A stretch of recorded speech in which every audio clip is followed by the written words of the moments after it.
Vamos a orar. Señores y Padres, te damos infinitas gracias en esta tarde por tus bendiciones y tus cuidados, Señor. Te damos gracias porque nos permite estar aquí. Te pido, Señor, que pongas tu mensaje en mi boca, Señor, que seas tú quien hable a través de mí, que pueda ser también de bendición para cada uno de nosotros y ser aplicado, Señor, según aquellas personas que vienen en camino, también que puedan gozarse con nosotros, porque te le pedimos en el nombre de tu Hijo amado Cristo Jesús. Amén. Ok, bueno, si quieren tomar asiento, perdón, ya tengo ahí de pie. Bueno, como saben, a mí me gusta mucho cuando me toca predicar, cuando el pastor me da la oportunidad. Yo prefiero apoyarme mucho en lo que es la pantalla. Vamos a estar viendo varios pasajes bíblicos. Si quieren buscar, por efectos del tiempo van a aparecer también allí en la pantalla, para que no se preocupen por eso. E igual como en otras ocasiones, si a alguien le interesa de repente tener el bosquejo de la predicación, también me puede avisar a mí después y se lo hago llegar. Pero vamos a entrar en tema ya ahora sí. Ok, la pregunta del millón, la pregunta que normalmente nos hacen, ¿qué hay después de la muerte? Y pues hay de repente diferentes ideas. Una vez que partimos de este mundo, hay ideas varias. Una de ellas es que vamos a llegar al cielo y va a haber un Señor por ahí en las puertas y nos va a recibir o nos va a checar en un librito o algo. Una de esas, como en la figura, va a hablar hacia él, oye, fulanito puede entrar o no. Es una de las ideas que hay, que yo creo que todos hemos visto por ahí. Otra es que todos vamos a llegar de repente así en banda, como están ahí, sin distinción ni nada, va a haber unos libros ahí, todos vamos a estar revisando quién entra y quién no entra.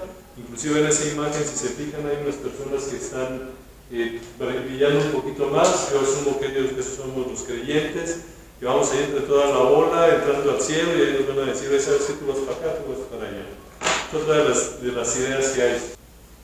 También esta, y de alguna manera basada en la Biblia, pues sí, definitivamente Jesús va a estar intercediendo por nosotros con el frente del acusador. Es una manera en la que se ve, pero si se fijan atrás también se ve toda la gente como que está esperando su turno para ver cuándo le toca y cuál va a ser el resultado final. Entonces, hay diferentes ideas, estas son las principales más ligadas a lo que es el cristianismo, que de repente pudiéramos encontrar nosotros por ahí. Ahora, no hay ningún secreto de que, de acuerdo a la enseñanza cristiana en general, hablando de todos los cristianos, decimos que va a haber un juicio. Y eso lo vamos a ver aquí en Hebreos 9, del 27, que nos dice: y de la manera que esté establecido para los hombres que mueran una sola vez, y después de esto el juicio, que es uno de los pasajes que echa por tierra, entre otras cosas, la doctrina que hay por ahí de la reencarnación. Pero aquí hablamos de un juicio. No sé si ustedes se han preguntado de repente cómo va a ser ese juicio. Ahorita vimos algunas imágenes de lo que pudiera ser ese juicio. Sin embargo, si nos vemos a la Biblia un poquito, vamos a ver que la Biblia nos dice que hay al menos dos juicios. Y hoy precisamente vamos a hablar de uno de ellos, que es el tribunal de Cristo. Esa va a ser la base de nuestra predicación, no es el tema de la predicación principal, lo que es el tribunal de Cristo. Sorprendido de esto, que de repente muchas veces cuando uno se entera que hay dos juicios, como que se saca de onda. Vamos a hablar un poquito nada más del otro juicio que hay, que se llama el gran trono blanco. Pero vamos a echar un vistazo a lo que nos dice la Biblia. Vamos a estar, bueno, en primer lugar, el primer punto de la predicación. El juicio, o lo que viene a ser el tribunal de Cristo, es exclusivo para creyentes. Es decir, nada más los creyentes vamos a estar ahí. Vamos a ver en dónde basamos esta enseñanza. Es parte de la lectura, que es donde vamos a estar viendo mayormente la predicación. Dale otro, por favor. El pasaje completo, bueno, nos vamos a enfocar en la primera parte del pasaje, donde nos dice: porque es necesario que todos nosotros comparezcamos ante el tribunal de Cristo. Entonces, aquí ya vemos de que Pablo nos está diciendo que va a haber un tribunal, un juicio que se llama el Tribunal de Cristo, y nos dice que todos vamos a comparecer ahí. Pero, ¿quiénes somos todos? Yo creo que valdría la pena preguntar. Para eso vámonos al inicio de 2 Corintios 1:1. ¿A quién está dirigida la carta? Dice: Pablo, apóstol de Jesucristo, por la voluntad de Dios, y el hermano Timoteo, a la iglesia de Dios que está en Corinto, con todos los santos que están en toda Acaya. Fíjense cómo la carta va dirigida a la iglesia de Dios que está en Corinto. Es decir, esta carta está dirigida precisamente a los creyentes, no está dirigida a todo el mundo en general. Es decir, no todo el mundo va a ir al tribunal de Cristo. Cuando habla de todos, se refiere a todos los que están leyendo la carta o a los que se les estaba leyendo la carta en el momento. En este caso, viene a ser esto. Ahora, cuando hablamos de la iglesia, ¿a quién se refiere? Vamos a ver lo que nos dice Hechos 2, 44 al 47. Dice: todos los que habían creído estaban juntos y tenían en común todas las cosas, y vendían sus propiedades y sus bienes, y los repartían a todos según la necesidad de cada uno, y perseverando unánimes cada día en el templo, y partiendo el pan de las casas, comían juntos con alegría y sencillez de corazón, y alabando a Dios y teniendo favor con todo el pueblo, y el Señor añadía cada día a la iglesia los que habían de ser salvos. Ahí vemos en la segunda parte del pasaje que hace énfasis en esto. Dice: el Señor añadía a cada día a la iglesia los que habían de ser salvos. ¿A quién se refiere? A los creyentes. Entonces aquí ya estamos viendo cómo el tribunal de Cristo está referido a todos, sí, está referido a todos, pero a todos los de la iglesia. ¿Quiénes somos de la iglesia? A final de cuentas, son todos los que son salvos. Ahora, hay que tomar en cuenta, el tribunal de Cristo como tal no es el que salva. Primera de Juan 2:2 nos dice: y Él es la propiciación por nuestros pecados, y no solamente por los nuestros, sino también por los de todo el mundo. Aquí es parte de lo que es el plan de salvación. Dale la otra, por favor.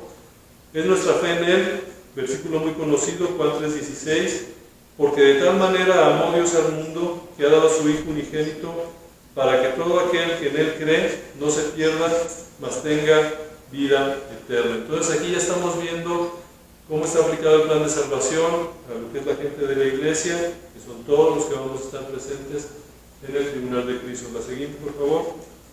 Todos nuestros pecados ya están perdonados y nunca vamos a ser condenados. Eso es importante empezar a tomar en cuenta. Romanos 8:1. Ahora pues, ninguna condenación hay para los que están en Cristo Jesús, los que no anden conforme a la carne, sino conforme al Espíritu. Entonces aquí no debemos de ver el tribunal de Cristo como un juicio que se nos va a hacer. Aunque ahorita vamos a ver la segunda parte a qué se refiere del versículo 10. Y no debemos de ver el tribunal de Cristo como juicio, donde Dios va a juzgar nuestros pecados. Más bien va a ser un tiempo de recompensa. Ahora vamos a ver, hay varias palabras que se refieren al tribunal en el Nuevo Testamento. El primero es criterion, es el instrumento o medio para probar, juzgar cualquier cosa o regla por la cual uno juzga. El lugar donde se hace un juicio, el tribunal de un juez, un banco de jueces. Esto lo vamos a encontrar aplicado, por ejemplo, en pasajes como Santiago 2:6, que nos dice: por vosotros habéis afrentado al pobre, no os oprimen los ricos, y no son ellos los mismos que os arrastran a los tribunales. Aquí se refiere a eso. O 1 Corintios 6:2, que nos dice: ¿o no sabéis que los santos han de juzgar al mundo? Y si el mundo ha de ser juzgado por vosotros, sois indignos de juzgar cosas muy pequeñas. Aquí está hablando de ese tipo de juicio también. O 1 Corintios 6:4, un poquito más adelante: si pues tenéis juicio sobre las cosas de esta vida, ponéis a juzgar a los que son de menor estima en la iglesia. Pues aquí estamos viendo de lo que se refiere a un juicio. Ya más o menos tenemos una idea de cómo se aplica la palabra esta que veíamos, criterion, para lo que es el juicio. Entonces, si nos regresamos al pasaje que veíamos hace un momento, 2 Corintios 5:10, vamos a la segunda parte, que nos dice, para que cada uno reciba según lo que haya hecho mientras estaba en el cuerpo, sea bueno o sea malo. Aquí me van a decir, a ver, espera, tú me estás diciendo que aquí no va a haber un juicio como tal, que vamos a recibir recompensa, pero aquí nos está hablando de que se va a hacer, lo que vamos a recibir según lo que hayamos hecho. Entonces esto ya a mí ya me suena otra vez a que sí vamos a ser juzgados. Dale a la que sigue. En esta parte se está usando otra palabra que se utiliza para lo que viene a ser el juzgar. Es bimá, o sí es bimá, lugar elevado a donde se sube con escalones, una plataforma, una tribuna usada como asiento oficial de un juez. La palabra bima, dale a la que sigue, nunca se usa en el sentido judicial. Es decir, esta palabra en particular está más asociada con las ideas de prominencia, dignidad, autoridad, honor. Es cuestión de recompensa. O sea, si hay un tipo de juicio, pero ya es para recompensar. Entonces es la aplicación que tenemos desde lo que viene a ser el original. Aquí estamos entrando al segundo punto. Vamos a ser recompensados. Dale la que sigue. Ok, aquí tenemos el pasaje, la segunda parte de nuestro pasaje. Si ponemos atención a este pasaje, no habla de castigo, sino más bien está hablando de que cada quien va a recibir lo justo.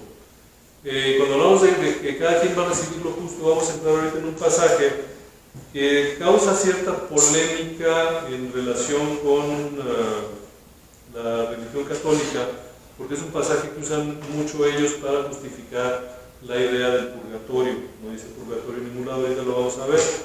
Dale la que sigue, por favor. Vamos a leer 1 Corintios 3, del 11 al 15. Vamos a poner atención aquí y vamos a platicar un poquito de este pasaje. Nos dice lo siguiente: porque nadie puede poner otro fundamento que el que está puesto, el cual es Jesucristo. Y si sobre este fundamento alguno edificare oro, plata, piedras preciosas, madera, heno, hojarasca, la obra de cada uno se hará manifiesta, porque el día la declarará, pues por el fuego será revelada. Y la obra de cada uno, cual sea, el fuego la probará. Si permaneciere la obra de alguno que sobreedificó, recibirá recompensa. Si la obra de alguno se quemare, él sufrirá pérdida. Si bien el mismo será salvo, aunque así como por fuego. Es lo que dice el pasaje. ¿Qué es lo que nos está diciendo aquí?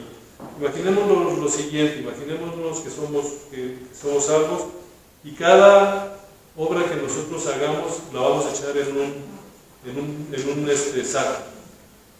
Entonces, si la motivación de mi obra viene a ser como, por ejemplo, yo quiero darle a los pobres, pero es para poder poner mi imagen con mi celular en mi Facebook, por hacerme famoso y demás, mi motivación no es la correcta. Entonces hagan de cuenta que a mi saco lo que eché fue hojarasca. Sin embargo, yo llego y voy con el mejor ánimo de servir, con el ánimo de predicar la palabra de Dios, con el ánimo de que se conozca el Evangelio. Hagan de cuenta que allá aventé un pedacito de oro. Entonces a eso se refiere. Estamos acumulando a lo largo de nuestra vida, dependiendo de nuestra motivación, estamos acumulando algunas cuestiones en nuestro saco, por llamarlo de alguna manera, y ese saco al final va a ser consumido por el fuego. Entonces imagínense, si yo llevo con un saco grandote lleno de cosas, pero todo eso es hojarasca y 2, 3 piedritas ahí de oro y un diamantillo por ahí perdido, a la hora que pase el fuego, todo lo que es la hojarasca va a terminar hecha humo y nada más van a quedar ahí 2, 3 cositas. Algo similar es lo que está diciéndonos este pasaje. Es decir, vamos a llegar con nuestras obras no para ser juzgados por ellas. Vamos a ver el siguiente pasaje, 1 Corintios 4, 5. Nos dice: así que no juzguéis nada antes de tiempo, hasta que venga el Señor, el cual aclarará también lo oculto de las tinieblas y manifestará las intenciones de los corazones, y entonces cada uno recibirá su alabanza de Dios. Entonces ahí, en la última parte de ese pasaje, es donde estamos viendo esto. Todo lo que nosotros hayamos hecho aquí en la tierra, como creyentes, va a ser revisado, sí va a ser revisado, va a ser pasado por fuego, sí va a ser pasado por fuego, pero no para condenación, sino más bien para revisar cuál era la intención de lo que nosotros hicimos. Si nuestra intención fue la de alabar a Dios, si nuestra intención fue servir al Señor, obviamente eso va a ser algo que va a prevalecer, pero si nuestra intención fue, por otro lado, por decir algo, mi propia vanagloria, o sacar algún provecho y demás, esa obra lamentablemente no va a permanecer, no va a contar, por así decirlo. Entonces, definitivamente todo esto que nosotros hagamos en vida va a tener su peso, pero no en el sentido de que vayamos a ser disciplinados. E igual, ahorita veamos una de las imágenes, la siguiente cita, Primera de Juan 2:1, veíamos una de las imágenes al principio. Hijitos míos, estas hojas os escribo para que no pequéis. Si alguno hubiere pecado, abogado tenemos para con el Padre, a Jesucristo el justo. Entonces sí, vamos a tener a nuestro abogado, pero tenemos que entender que el tribunal de Cristo no es un juicio de condenación, no es un juicio en el cual nosotros vayamos a estar sujetos a que si hicimos algo malo se nos va a dar alguna acción disciplinaria. Ahorita les comentaba el pasaje de 1 Corintios 3 del 11 al 15.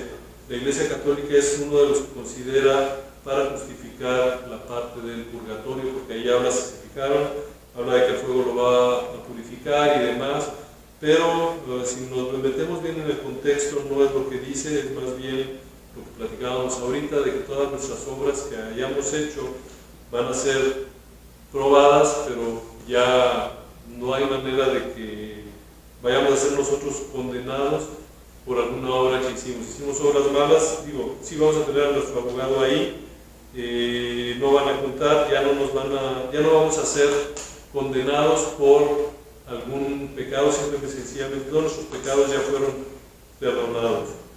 Entonces aquí es donde estamos ya viendo lo que viene a ser el tribunal de Cristo.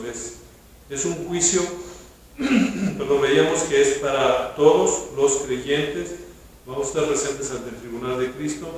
No es un juicio de condenación, es un juicio donde se va a estar de alguna manera dando una recompensa en función de lo que hayamos hecho mientras estábamos aquí en el mundo, pero no va en función de que si hicimos algo malo, hicimos algo bueno. Simplemente las cosas que hicimos para el Señor, si las hicimos de corazón o si las hicimos por algún beneficio para nosotros mismos. Entonces, aquí ya vamos viendo entonces cuál es el propósito de este juicio del tribunal de Cristo.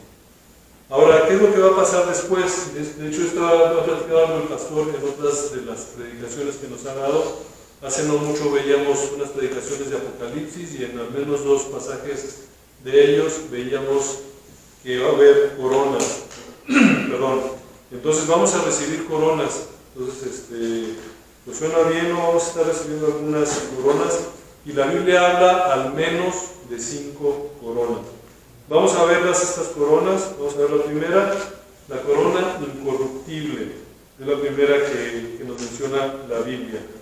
Primera de Corintios 9, 24 y 25 es donde la vamos a encontrar. Nos dice: ¿no sabéis que los que corren en el estadio, todos a la verdad corren, pero uno solo se lleva el premio? Corred de tal manera que lo obtengáis. El versículo 25: todo aquel que lucha, de todo se abstiene, ellos a la verdad para recibir una corona corruptible, pero nosotros una incorruptible. Aquí de lo que nos está hablando es, vamos a tener una vida llena de tentaciones, vamos a tener una vida llena de pruebas, de situaciones, y estamos corriendo en esa carrera. Al final de cuentas, el contexto de que habla Pablo en este pasaje de Corintios es precisamente eso, lo trata de aterrizar en función de una competencia. Y al final de cuentas, como nos dice aquí, todo aquel que lucha, todo el que de todo se abstiene, es decir, vamos luchando. Los deportistas pues le echan ganas, se entrenan, tienen una alimentación especial, buscan mejorar, se abstienen de muchas cosas, evitan muchas cosas con el objetivo precisamente de conseguir su premio, su primer lugar, su podio, lo que sea. Es algo similar en lo que viene a ser la vida del cristiano, es decir, nosotros vamos a estar pasando por pruebas, vamos a ser tentados, tenemos que abstenernos de muchas cosas con el afán de poder seguir adelante, de poder avanzar, y al final de cuentas el corredor o el deportista gana su premio, que al final de cuentas, como dice Pablo aquí, es una corona corruptible, pero en el caso del creyente tiene la posibilidad de recibir la corona incorruptible. Entonces es la primera corona que pudiéramos estar recibiendo. La segunda es la corona del regocijo, y eso lo tenemos en 1 de Tesalonicenses 2:19. Porque ¿cuál es nuestra esperanza o gozo o corona que me gloríe? ¿No lo sois vosotros delante de vuestro Señor Jesucristo en su venida? El versículo 20 nos dice: vosotros sois nuestra gloria y gozo. Entonces, si se fijan aquí de lo que está hablando el apóstol Pablo, dice: vosotros sois nuestra gloria y gozo. ¿A qué se está refiriendo? Son las almas ganadas. Entonces, la corona del regocijo va a ser esa corona que nosotros como creyentes vamos a estar recibiendo cuando veamos allí en el cielo todas esas almas que con nuestro testimonio, con nuestro trabajo, con nuestro esfuerzo, escucharon el Evangelio. Ahora, ojo, tenemos que estar conscientes que nosotros, lo que nosotros hacemos no es lo que va a salvar a las personas, es el Espíritu Santo. Tenemos que tener eso en mente. Pero nosotros tenemos que poner nuestro granito de arena, ir y hablar con una persona. Y no nos desesperemos. Muchas veces, a lo mejor yo empiezo la obra, pero no la voy a ver terminada, pero ahí puse yo mi granito de arena. Al ratito muy seguramente puede llegar otra persona, hablarle de Cristo y avanzar un poquito más hasta que esa persona eventualmente pueda convertirse. Nosotros tenemos que hacer nuestro esfuerzo, el Espíritu Santo es el que va a hacer el trabajo, pero nosotros tenemos que hacer nuestro esfuerzo. Entonces, en el cielo, cuando veamos esas personas que de una u otra manera, por nuestro testimonio, por lo que nosotros les dijimos, llegaron a los pies de Cristo por nuestras oraciones, va a ser regocijo para nosotros y es la corona de regocijo. Pues aquí ya llevamos dos coronas. Vamos a ver la siguiente, es la corona de justicia. Segunda de Timoteo 4, del 7 y 8. Dice: he peleado la buena batalla, he acabado la carrera, he guardado la fe. Por lo demás me está guardada la corona de justicia, la cual me dará el Señor, juez justo, en aquel día, y no solo a mí, sino también a todos los que aman su venida.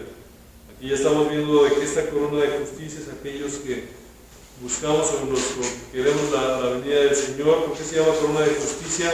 Porque obviamente en la segunda venida de Cristo va a haber justicia, va a haber todo esto. Todos los que amamos su venida vamos a recibir esta corona. A la hora de amar la venida de nuestro Señor, obviamente buscamos extender su reino, que ya lo vimos con la corona anterior. Entonces, al final de cuentas, si se fijan, son también actitudes, posturas que vamos a estar nosotros adquiriendo, y todo esto nos va a estar haciendo merecedores de esta corona también. La corona que sigue se llama la corona incorruptible de gloria. Primera de Pedro 5, del 2 al 4. Dice: apacentad la ley de Dios que está entre vosotros, cuidando de ella, no por fuerza, sino voluntariamente, no por ganancia deshonesta, sino con ánimo pronto, no como teniendo señorío sobre los que están a vuestro cuidado, sino siendo ejemplos de la grey. Y cuando aparezca el príncipe de los pastores, vosotros recibiréis la corona incorruptible de la gloria. Esta corona pudiera parecer que está dedicada nada más a los pastores. ¿Por qué? Porque nos dice: apacentar la grey de Dios que está entre vosotros, cuidando de ella, en el versículo 2. Es decir, como que está hablando de aquellos que están a nuestro cuidado. Pero nosotros eventualmente vamos a ser padres y vamos a tener una grey a nuestro cuidado. Vamos a ser consejeros. Entonces son funciones que nosotros vamos a estar realizando, en las cuales de alguna manera vamos a tener a nuestro cargo, bajo nuestro cuidado, a alguna persona y tenemos que darle lo mejor. Si se fijan en este versículo también nos dice, en el versículo 2, nos dice, cuidando de ella no por fuerza, no por ganancia deshonesta, es decir, no tenemos que ver por ellos por ganar algo. Ya lo comentábamos hace un momento a la hora de que van a ser evaluadas la motivación que nosotros tengamos. Si yo me pongo aquí al frente buscando obtener una ganancia, como hay muchos lamentablemente, si ustedes se ponen a ver, ahora en las redes sociales muchos están buscando cómo ganar dinero a través de ofrendas de los diezmos y nos dicen, tú da tu diezmo, tú da tu ofrenda especial y vas a llegar al cielo. De hecho, por ahí de repente se hizo famoso un video de un pastor que hace este tipo de cuestiones, donde decía que era capaz de desatar bendiciones, una cosa así, o de dar códigos de bendiciones, como ahora ya ven que de repente nos dan un código, metemos el código en el celular y tenemos un premio, algo así similar. Decía, tú me das a mí una lanita y yo con eso te libero por ahí un código y te van a llover bendiciones. Entonces, son cosas que lamentablemente estamos viendo, es gente que tiene a su cargo más creyentes y no los está cuidando. Entonces, aquí hay otra manera u otra corona que nos podemos ganar, estar al cuidado de nuestra grey. Quienes somos padres, pues a través de tener cuidado con nuestros hijos a la hora de compartir con ellos el Evangelio. La corona, la que sigue, la corona de la vida, Apocalipsis 2:10, nos dice, no temas en nada lo que vas a padecer. He aquí el diablo echará a algunos de vosotros en la cárcel para que seáis probados y tendréis tribulación por 10 días. Sé fiel hasta la muerte y yo te daré la corona de la vida. Entonces aquí vemos una de las menciones. Vamos a ver otro pasaje, Santiago 1:12. Nos dice, bienaventurado el varón que soporta la tentación, porque cuando haya resistido la prueba, recibirá la corona de vida que Dios ha prometido a los que le aman. Uno de los evangelios que más daño está haciendo últimamente a nivel general en las iglesias es el que le llaman el evangelio de la prosperidad. Es un evangelio que nos hace creer o nos dice que vamos a tener unas cosas buenas, que el mal no nos va a tocar y demás, pero si nosotros vamos a lo largo de la Biblia vemos que eso no es del todo cierto.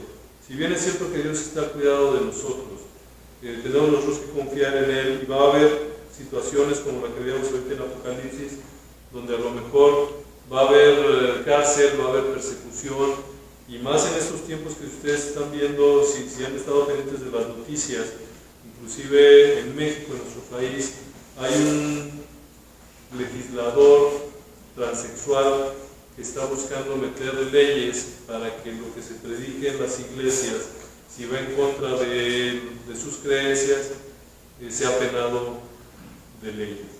Entonces ahí estamos viendo ya este tipo de situaciones.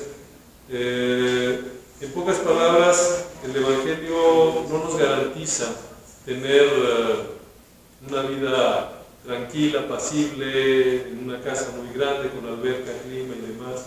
Simple y sencillamente es una vida normal, pero estamos sujetos a que en un momento dado tengamos persecución. Entonces, para ese caso está lo que es la corona de la vida. Entonces estamos viendo, la misma Biblia nos habla al menos de 5 coronas. Y digo al menos porque es probable que haya más, no lo sé, pero son las que se nos mencionan en la Biblia. Entonces, ya vimos ahorita, el tribunal de Cristo es para todos nosotros los creyentes, todos los que ya pusimos nuestra confianza en el Señor. No es un juicio donde se nos vaya a castigar, es más bien se nos va a dar un premio. Sí se va a evaluar lo que nosotros hicimos aquí, las obras buenas prevalecerán con nosotros a manera de alguna recompensa. Las obras que hicimos con una mala intención, pues obviamente no van a perecer, y aparte nos van a dar coronas. Y ahora, ¿qué vamos a hacer con las coronas? ¿Se imaginan? De repente estar llegando así con nuestras 5 coronas, una en la cabeza y 2 en cada mano, no sé cómo le vamos a hacer. ¿Para qué queremos las coronas entonces? Es una pregunta interesante.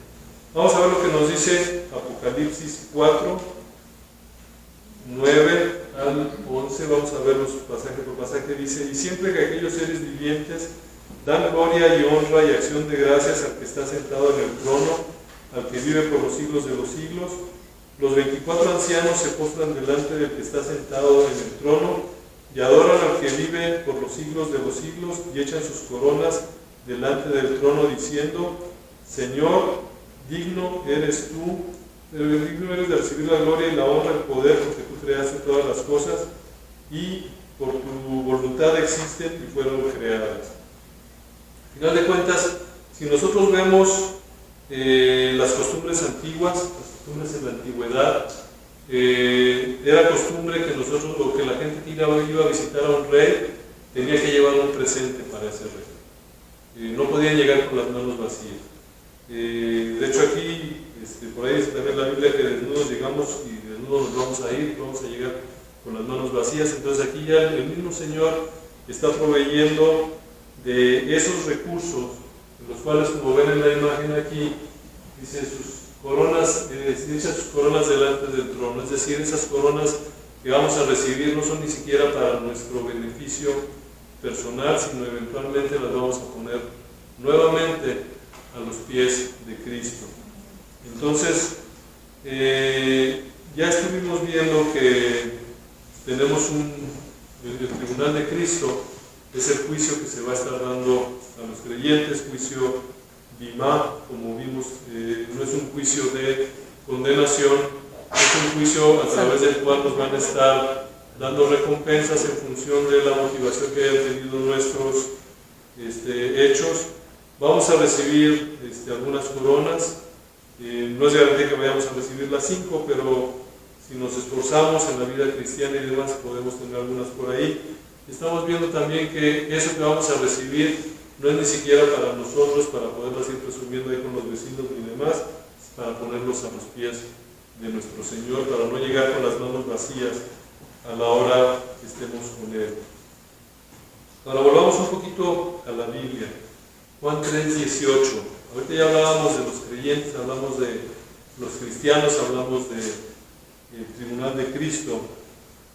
Juan 3:18 nos dice: el que en Él cree no es condenado, es lo que ya vimos, pero el que no cree ya ha sido condenado porque no ha creído en el nombre del unigénito Hijo de Dios. ¿Se acuerdan que al principio decíamos que iba a haber 2 juicios?